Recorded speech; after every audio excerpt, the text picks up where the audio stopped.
build log number 9. Obviously, no engine yet. What I have done for you guys, just in just a minute, I know I've gone over the rack spacers, I've gone over the coilover setup. These are K-Sports with a 400-pound spring. I made spacers here.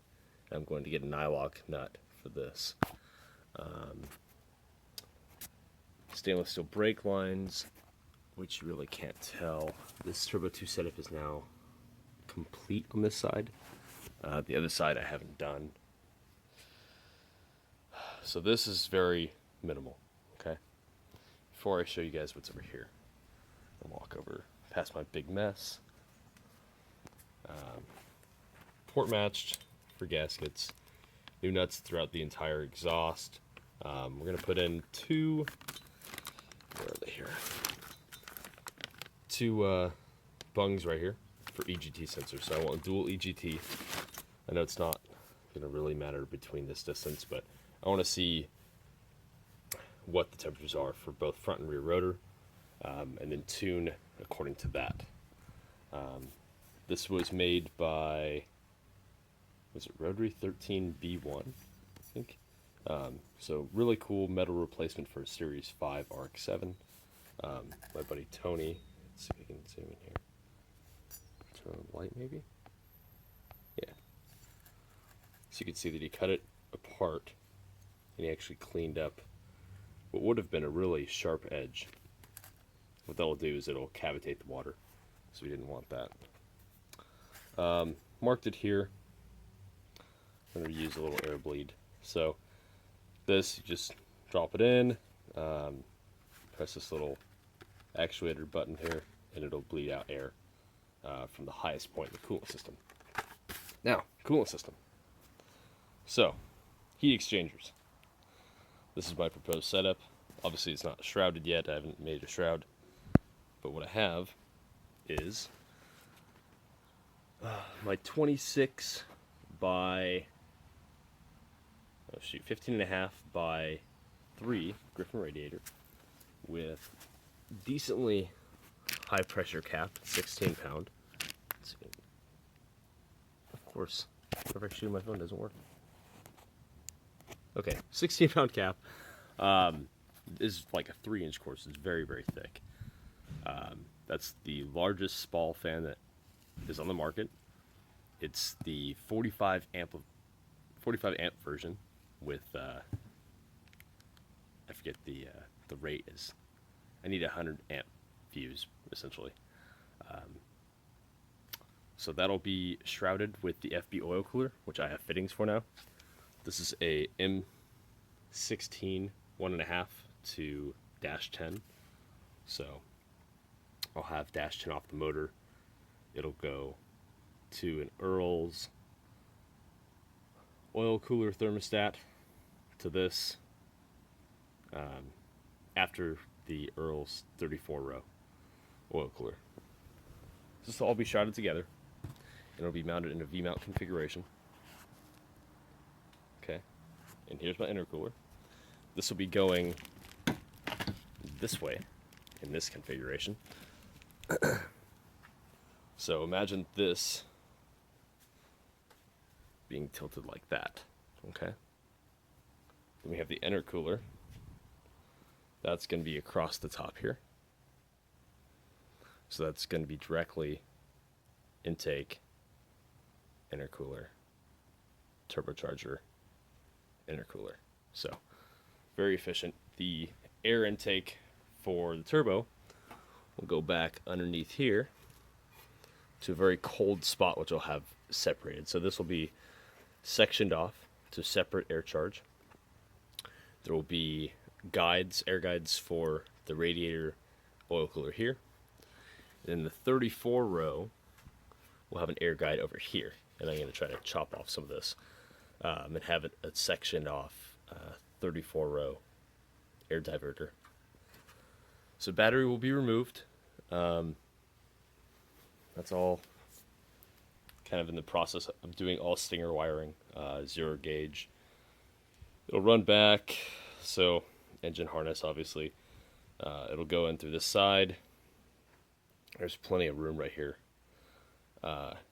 Battery will be in the passenger compartment right there. It's probably going to be similar to the newer Camaro batteries. They're pretty large. It's actually that one right there, not this one. Big battery. I needed to be able to handle some pretty potent audiophile stuff, which I'll show you guys soon. I forgot I had the amp, so yeah, gotta break out the amp. That will be really cool to show off. So let me lock some of this stuff in there for you, and then I'll get to the engine. Didn't really go over the intercooler a second ago, so what I'll do is, this is a 24-inch core. It's 24-inch length, 5.8 inch. I'm sorry. Yeah, 24 by 5.8 by 3.5, and these are 2.75 inch with air guide. So beautifully done. This is custom by Bell Intercoolers. They do probably the best intercoolers in the world. This is actually designed to flow 1600 CFM, and efficiency is incredible. Almost zero pressure loss. So I'm gonna go mock this up for you guys and show you what it looks like.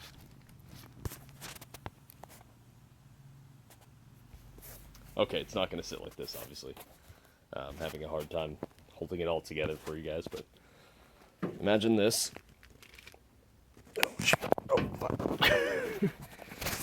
Yeah, imagine dropping your phone into your intercooler that costs $800. That's good. So this is kind of where it's going to be sitting. I'm probably going to knock off a little bit of this, move this as far up as possible, and direct it directly towards the engine. Intercooler piping is short, so it's very, very responsive that way. And again, it's 2.75, a little bit of an oddball size, which is why, if you guys remember on the turbocharger,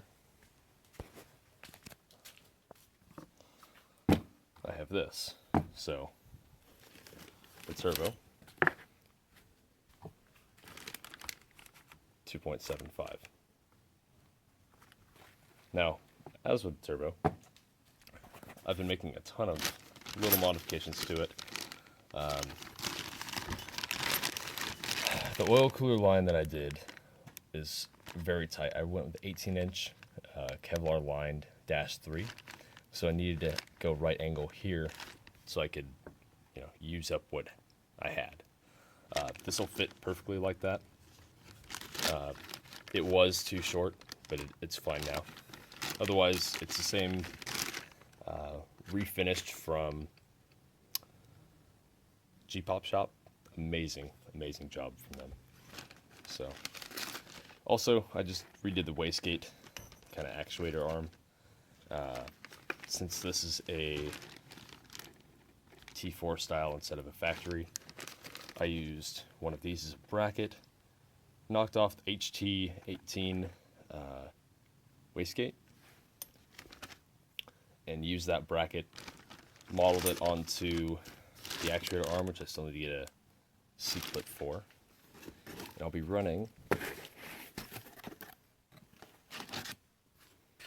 this bad boy, your Turbosmart internal wastegate 75. Ended up getting the wrong clevis for it, but that's just a work in progress. Then I have, wrong clevis. If anyone needs that, let me know. It's 8.3 millimeter. I'm sorry, 8.2 millimeter. I need a 6.3. So I have Mac valve, which is with right angle fittings. This isn't the configuration I'd want to run next, but you get the idea. Mounting brackets. These are screws for the wastegate. But this guy, I'll end up doing, instead of these barb fittings, I'll do -3. I still need to tap right here, or right here, and do a -3 fitting off of that. So it'll probably be a right angle -3. It'll end up connecting to this -3. That way it's solid. I don't have to worry about it. And I'll end up using these similar Kevlar lines, which you guys have seen in my other videos.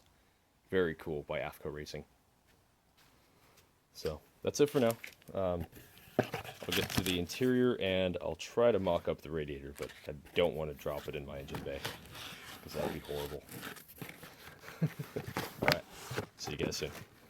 Oh, well, I knew I forgot something. Okay, so in recent attempts to make this more simplified, a little more modernized, went to 6-rib.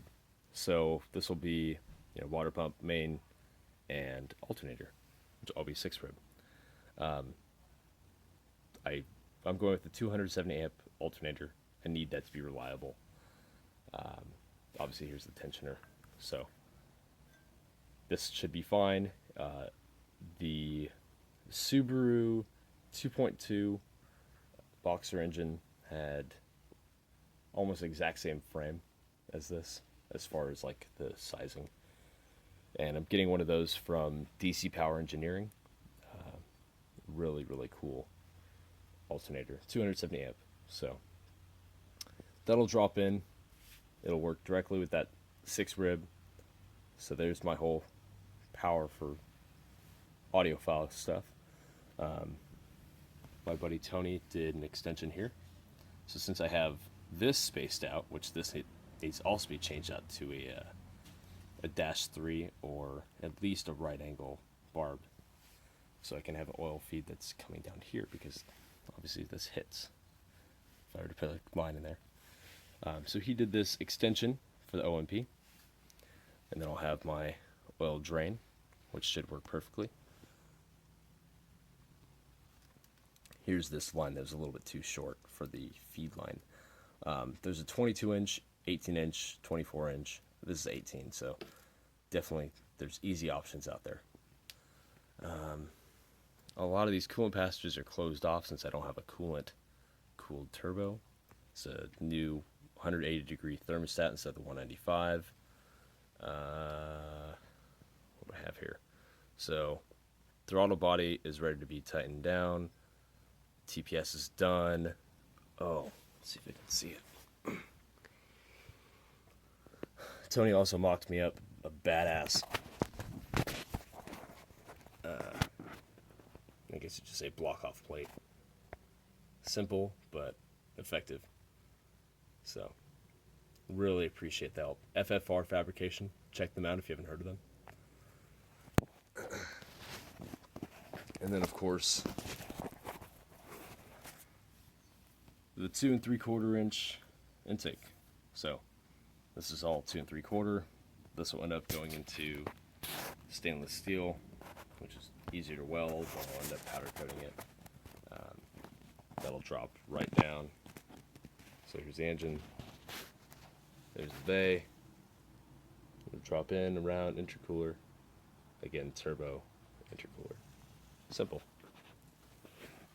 We wanted it to be as short as possible with the boost levels that I want. So fuel systems coming up soon, audiophile stuff coming up soon. I still need to buy a few nuts and bolts for this bracket, drop in the power steering pump, which is a press-in fitting, and I want to take this back apart and make sure timing is perfect, because even though I marked these holes could have been off very slightly. I know they only fit one way, but I have a feeling like when I marked it, it wasn't the right way. So, gotta redo that.